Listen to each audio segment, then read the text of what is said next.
The desert didn't forgive. It stripped the flesh, cracked the lips, and burned the soul clean through.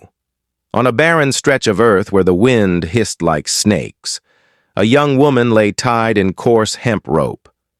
Her wrists bled raw against the fibers, her cheek pressed to the sand so hot it seared. Above her, a vulture traced lazy circles, waiting. The men who had left her there hadn't bothered to hide their laughter. They had tied her down like a calf left for branding, dust rising around their boots as they rode off. She could still hear them, faint in the distance, their voices like iron scraping against stone. "Let the sun do what we don't," one of them had said. Hours bled into eternity. Every breath was pain. Every blink brought grit into her eyes. She whispered a plea, barely a sound, the dry rasp of her throat betraying her. "Please." The desert didn't care. It swallowed words the way it swallowed rivers. And then came the sound. Hoofbeats, slow, steady. Not the drunken rush of the riders who abandoned her, but the measured rhythm of one horse. She couldn't lift her head, but her heart struck wild against her chest. Friend or foe? Salvation or a crueler fate? The dust shifted, and in the shimmering heat, a figure appeared on horseback.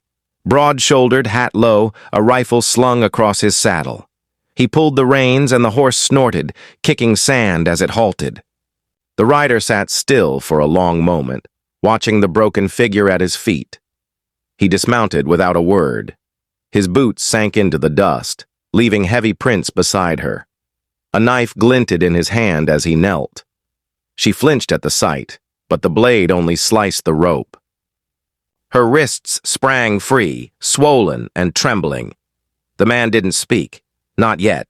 He looked at her with eyes that had seen too much war, too many graves dug shallow in the earth. She staggered, trying to stand, but collapsed again. He caught her before she hit the ground. "Easy," he said at last, his voice low, gravel worn thin. He draped his coat across her shoulders, the weight of it anchoring her back to life. The desert wind swirled, scattering sand across the tracks of the men who had left her. Behind them, the horizon shimmered, hiding whatever devils were still chasing. In front of them, silence stretched, until she whispered again, her voice faint as ash. "Hide me." The rancher's jaw tightened. He glanced at the horizon, then back at her, fragile yet unbroken. Whoever had done this wasn't finished. And whoever he was, he knew one truth deep in his bones. If he took her in, he'd be making enemies. But he didn't walk away. He brought her back slow, the horse carrying both their weights across the plain. By the time they reached his ranch, the sun was sinking, bleeding red across the horizon. The place stood lonely. 3 weather-worn fences, a sagging barn, and a cabin of timber darkened by years of dust storms. It wasn't much, but it was all he had left. The man was called Elias Mercer, though few in town spoke his name anymore. Once he'd ridden with the cavalry, carried banners through fields thick with gunpowder. He had seen friends cut down, promises buried in mud. When the war spat him out, scarred and half a ghost, he came west. Out here, the silence suited him. Silence didn't judge, didn't accuse. Silence let a man keep breathing. Elias carried the woman into his cabin. He laid her down on his cot, the boards creaking beneath her weight. She was all bone and grit, her face hollowed from thirst, eyes still bright despite it. He poured her water in a tin cup and held it steady as she drank, slow, trembling gulps. "Don't rush," he muttered. His voice sounded strange to his own ears. He hadn't spoken much in weeks. She didn't answer, only glanced at him with a flicker of caution, like a deer watching a hunter. He respected that silence. Too many men tried to fill the air with words. Elias knew words could wound deeper than bullets. When she slept, he stepped outside, leaning on the porch rail as dusk fell. The prairie stretched empty, but emptiness didn't mean safety. Somewhere out there, the riders were circling, searching for what they'd lost. He thought of leaving her in town, letting the marshal deal with it. That would be easier. But something in the way she had whispered, "Hide me," gnawed at him. He had carried too many broken souls off battlefields to turn his back on one more. Inside, she stirred in her sleep, lips moving soundlessly. Elias knew nightmares when he heard them. He knew the kind of things that carved into the mind and never let go. He sat by the door, rifle across his knees, the lamplight throwing shadows long across the floorboards. The night pressed in heavy.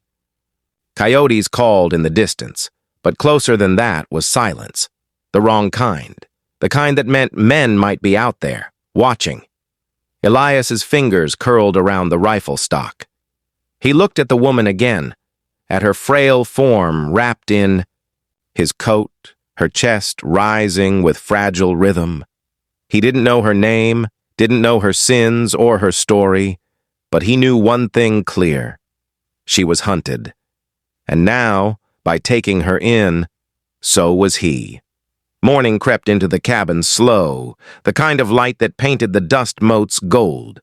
Elias rose early, the way war had trained him, and set coffee to boil on the stove. He thought she'd still be asleep, but when he turned, she was already awake, sitting quiet on the cot, eyes fixed on the floor.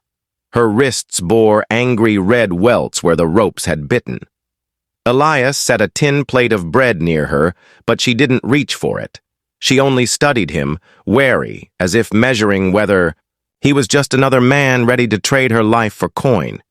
"You're safe here," he said, though the words felt brittle. Safety was a promise the West didn't keep.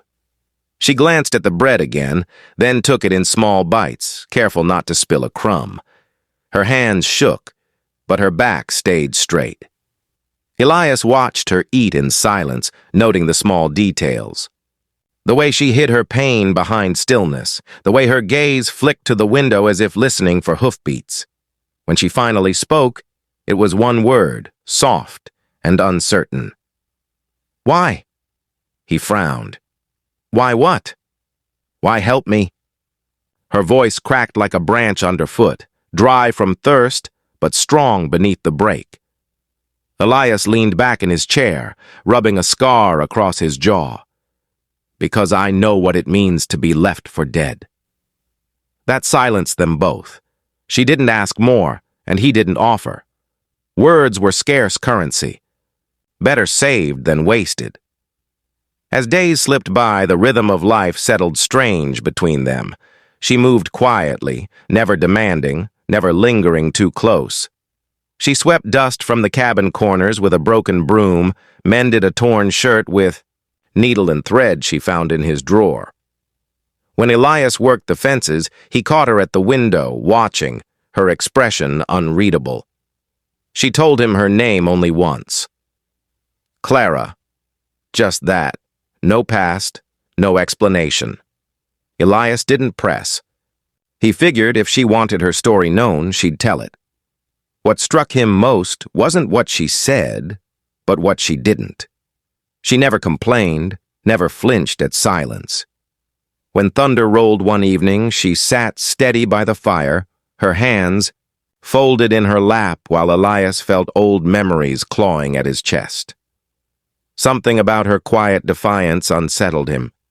He had built walls taller than the cottonwoods to keep out the world. Yet here was this silent survivor, moving through his life like water-carving stone, reshaping things he thought unchangeable. He caught himself listening for her footsteps, noticing the soft hum she let slip when she thought he wasn't near. And though she had begged him to hide her, Elias began to wonder, maybe he was the one being hidden. From loneliness, from ghosts, from himself. The days turned to a rhythm neither spoke of. Elias rode the fence lines at dawn, Clara moving about the cabin like a shadow. Quiet, steady, present. She never asked where he went, and he never asked what dreams made her wake in the night. clutching the quilt with white knuckles. One morning, he found the barn door mended. The hinge had been sagging near off for months, but now it swung smooth, patched with iron nails he hadn't touched in years. Clara stood nearby with a hammer still in her hand. She didn't meet his eyes, only brushed her skirt clean of dust, and walked back inside. Elias said nothing, but later, when he salted the meat for winter, he left a slice of jerky by her place, at the table. She ate it without a word, though for the first time he swore he saw the corner of her mouth tilt, almost like a smile. At supper one evening, she whispered something, so faint he thought it was the wind. "Thank you." It was the first time she had strung more than a word or two together since she'd come. Elias only nodded, because anything more might have broken the fragile thread that stretched between them. By late summer, the land itself seemed to notice their truce. The soil softened after a storm, and Clara planted seeds in a small patch by the porch. Elias watched her from the corral, the way her fingers dug into the dirt, like she was staking her claim not just to the land, but to life itself. For a man who had lived years with nothing but ghosts, it felt like watching someone breathe hope back into dead earth. Still, the silence between them carried weight. Some nights when the coyotes howled close, Clara would sit on the step outside wrapped in his old coat. Elias joined her once, the two of them staring out at the dark horizon. He wanted to ask who she was running from, what devils had tied her down in the dust, but her eyes, lit faintly by the lantern, warned him off. Some truths weren't ready. Instead, he offered what he could. "Name's Elias," he said quietly. She turned, studied him as though she hadn't expected him to share anything at all, and for the first time, she whispered his name back. Slow, deliberate. It sounded different in her voice, less like a burden, more like a promise. The ranch had become more than shelter. It was a fragile sanctuary, stitched together by silence, small acts, and the unspoken knowledge that out there, the world still hunted her. Elias knew it couldn't last forever. But for a while, it was enough. The storm broke on a moonless night. Elias woke to the distant thunder of hooves, too many, too fast to be wild. He was on his feet before the coyotes quieted, rifle already in his hands. Through the window, he saw lantern light weaving across the plain, riders fanning out like wolves circling prey. Clara stood by the door, pale, her hands gripping the coat he'd given her. She didn't speak. She didn't need to. He saw the terror in her eyes, but beneath it, something harder. Resolve. "Stay inside," Elias said. His voice was calm, though his chest hammered. He stepped onto the porch, the boards groaning beneath his boots. The riders drew up at the fence line, a dozen at least, dust swirling around their horses' legs. At their front sat a man with a scar splitting his cheek, eyes sharp as broken glass. He leaned forward in the saddle, grinning. "You've got something belongs to us," the man called. His voice carried across the night like a whip crack. "Hand her over, rancher. Won't be trouble if you do." Elias rested the rifle against his shoulder. "She ain't property." Laughter rippled through the men, cruel and hollow. "Everything out here's property," the scarred man sneered. "Land, cattle, women, you know how it works." Elias didn't flinch. Not tonight. The silence that followed was heavier than the desert heat. Hands shifted toward gun belts, horses stamped restless, and then a sound cut through, a soft step on the porch behind him. Clara moved forward, the lantern light catching her face. For the first time since he'd found her, she spoke clear, her voice steady. "I'm not going back." The men shifted uneasily. Maybe it was the way she said it, like someone who had already survived the worst they could do. Maybe it was the sight of Elias standing firm, rifle steady, eyes cold as iron. Whatever it was, the riders didn't charge. They muttered curses, tugged their reins. The scarred man spat into the dust. "This ain't over." Then he wheeled his horse, and the rest followed, their hoofbeats fading into the dark. When the silence returned, Elias lowered the rifle. Clara was still at his side, breathing hard, but she hadn't stepped back. Not once. Inside, the lamp flickered low. Elias set the rifle down, his hands finally trembling. Clara touched the edge of the table, steadying herself, and whispered only 2 words. "Thank you." Outside, the prairie stretched endless, the night wind carrying away the last of the riders' dust. For now, the ranch was theirs, a small patch of earth claimed not by force, but by defiance. If Clara's courage and heart touched something quiet and true inside your soul, make sure to like, subscribe, and ring the bell. Out here in the Wild West, love may be hard-won, but it's always worth the fight. Join us for more stories of grit, sacrifice, and hearts that endure against all odds.